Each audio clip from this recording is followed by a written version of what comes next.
Now today the FSL report from Agra has come, which clearly shows that there has been no sperm is found on the collected samples. Hence, rape was not committed. मतलब पीड़िता के शरीर पर semen नहीं मिला तो लड़की का रेप हुआ ही नहीं। भला ये क्या बात हुई एडीजी साहब? क्योंकि कानून तो कहता है कि सीमन का न मिलना रेप न होने की गारंटी नहीं है। एडीजी साहब को शायद मालूम नहीं है कि सुप्रीम कोर्ट ने साल 1994 में एक केस के दौरान साफ तौर पर कहा था कि पीड़िता के शरीर पर सीमन का न मिलना रेप को खारिज करने का आधार नहीं हो सकता। साल 2012 में बॉम्बे हाई कोर्ट ने कहा था कि रेप को अपराध साबित करने के लिए पीड़िता के शरीर में सीमन की मौजूदगी साबित करना अनिवार्य नहीं है। तो एडीजी साहब थोड़ा स्टडी कर लेते कानून को, आसानी हो जाती सही निष्कर्ष पर पहुंचने में। लेकिन रेप को खारिज ही कर दिया है, तो ये भी बता दीजिए कि अब इस बात का निष्कर्ष क्या निकाला जाए। जो सैंपल एकत्रित किए गए थे उसमें किसी तरह का स्पर्म और शुक्राणु नहीं पाया गया है। इससे स्पष्ट होता है कि कुछ लोगों के द्वारा प्रदेश में गलत तरीके से जातीय तनाव पैदा करने के लिए इस तरह की चीजें कराई गईं और पुलिस ने शुरू से इसमें त्वरित कार्रवाई और तत्समय कार्रवाई की है।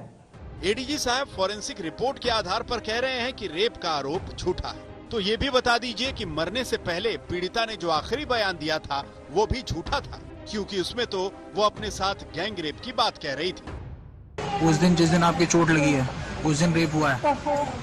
अच्छा, दोनों ने किया था, कोई और भी था? वो दोनों थे और बाकी सब भाग गए थे। अच्छा, बाकी सब भाग गए थे। मम्मी को देख के। अच्छा, मम्मी को देख के भाग गए थे। पीड़िता अपना दर्द बयां करके चल बसी। उसके आखिरी शब्द यही थे कि उसके साथ गैंग रेप हुआ है। पीड़िता का परिवार कह कह कर थक चुका है कि उनकी बेटी के साथ गैंग रेप हुआ, लेकिन यूपी पुलिस मानने को तैयार नहीं है। उसका पूरा जोर इस बात पर है कि पीड़िता के शरीर पर सीमन नहीं मिला। लेकिन सीमन मिलता कैसे? पीड़िता के साथ 14 सितंबर को दरिंदगी हुई और एडीजी साहब खुद कह रहे हैं कि फॉरेंसिक सैंपल तो 25 सितंबर को लैब भेजे गए, यानी 11 दिन बाद। लोगों ने आपको पूर्व में भी बताया था कि जब पीड़िता जो विक्टिम है, when she was admitted in AMU hospital, the forensic samples were collected on 25th of September. And on same day it was sent to Forensic Science Laboratory at Agra. तो एडीजी साहब पीड़िता का बयान नहीं मानते, पीड़िता के परिवार का आरोप नहीं मानते, कानून की धाराएं नहीं मानते, लेकिन एडीजी साहब को सीमन न मिलने पर रेप को खारिज करने से पहले ये तो पता कर लेना चाहिए था कि सरकारी गाइडलाइंस के मुताबिक बलात्कार की शिकार महिला का 4 दिन के अंदर मेडिकल टेस्ट करवाना जरूरी होता है। एक्सपर्ट्स के मुताबिक घटना के 72 घंटे बाद मेडिकल टेस्ट में पीड़िता के शरीर पर सीमन के ट्रेस मिलना बहुत मुश्किल हो जाता है। 96 घंटे बाद मेडिकल टेस्ट हो तो सीमन के ट्रेस मिलना लगभग नामुमकिन हो जाता है। लेकिन हाथरस पुलिस ने तो पीड़िता के फॉरेंसिक सैंपल लेने में ही 8 दिन लगा दिए और सैंपल को लैब भेजने में 3 दिन और लग गए। किसी भी रेप केस या सेक्सुअल असॉल्ट केसेस में मेडिकल एग्जामिनेशन जो होता है वो बहुत ही इम्पोर्टेंट रोल प्ले करता है और जितनी जल्दी हो सके, जैसे ही विक्टिम का ट्रीटमेंट स्टार्ट किया जाता है, साइमल्टेनियसली या इमीडिएटली बाद में मेडिकल एग्जामिनेशन किया जाता है, ताकि जो एविडेंसेस है वो बिना किसी कंटैमिनेशन के जो कलेक्ट किया जा सके। सबसे पहले तो जो विद इन 12 आवर्स होता है और maximum up to 48 to 72 hours होता है। 3 से 4 दिन तक के केसेस में हमारे यहाँ साइंटिस्ट ने ऑब्जर्व किए हैं वीएस स्लाइड के अंदर स्पर्म्स जो है, और स्पर्म्स की अगर प्रेजेंस होती है तो चूँकि उसमें सफिशिएंट क्वांटिटी में डीएनए होता है, तो then we are going for DNA profiling.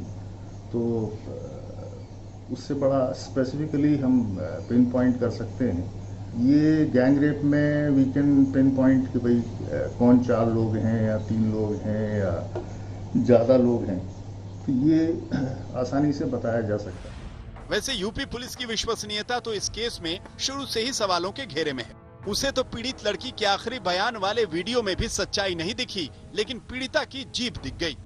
Video भी आया है जो कि स्थानीय पत्रकार लोगों ने लिया था, जिसमें पीड़िता ने स्वयं और उसकी मां ने घटना का पूरा ब्यौरा दिया है। उस वीडियो में पीड़िता ने अपनी जीभ भी दिखाई है। तो जहां तक जीभ कटने की बात थी या काटने की बात थी, वो सरासर गलत थी। मतलब जीभ नहीं कटी थी, रीढ़ की हड्डी नहीं टूटी थी। यूपी पुलिस का पूरा जोर इसी बात पर है कि किस तरह से ये मामला दबा दिया जाए। लेकिन इस केस में कानून को भुला चुकी यूपी पुलिस एक और बात भूल गई, वो ये कि बैरिकेड लगा देने से सच की आवाज को दबाया नहीं जा सकता। हाथरस के सच पर जो पर्दा डाला जा रहा है, वो पर्दा जब गिरेगा तो यूपी पुलिस का सच भी बेपर्दा होगा। दिल्ली से मिलन शर्मा और हाथरस से चित्रा त्रिपाठी के साथ आज तक ब्यूरो। नमस्कार, मैं हूं अंजना ओम कश्यप। हमें उम्मीद है ये वीडियो आपको पसंद आया होगा। लेटेस्ट खबरों के लिए यूं ही देखते रहिए आज तक, और इस वीडियो के पसंद आने पर लाइक, शेयर एंड सब्सक्राइब करना ना भूलें।